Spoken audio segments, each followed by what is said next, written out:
ہوتا ہے لولا کا لما خلقت الافلاق ولولا علی لما خلقتک ولولا فاطمہ لما خلقتکما. یہ حدیث قدسی ہے. حوالہ اس کا ایک خطی نسخہ بہت ہی نایاب تھا، اس میں اس کا حوالہ ملا. اس کا نام ہے کشف اللآلی، لکھنے والے ہیں مصنف، ان کا نام ہے صالح ابن عبد الوہاب. ٹھیک ہے، اور اس سے بقیہ کتابوں میں نقل کیا ہے.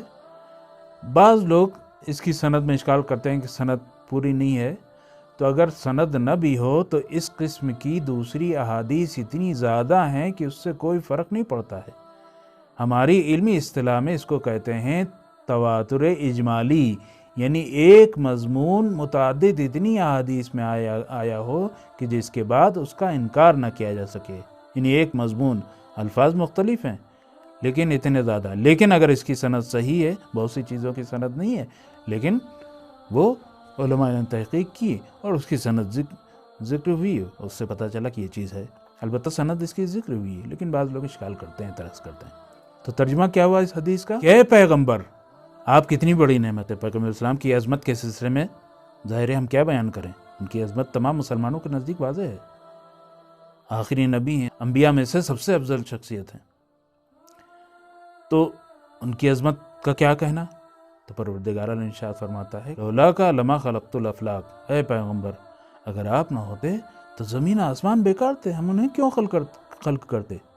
ظاہر ہے کہ زمین و آسمان کی برکتیں اور نعمتیں اسی وقت سامنے آ سکتی ہیں، اسی وقت ان کا واقعی فائدہ اٹھایا جا سکتا ہے، اور واقعی ان کا فائدہ ہوگا جب آپ کی ذات ہو.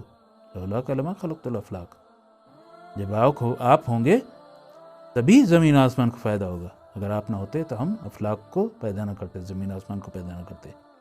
پھر دوسرا جملہ لولا علی لما خلقتک، اور اگر علی نہ ہوتے تو آپ کو پیدا نہ کرتے. ابھی میں اس کی تفصیل بیان کروں گا.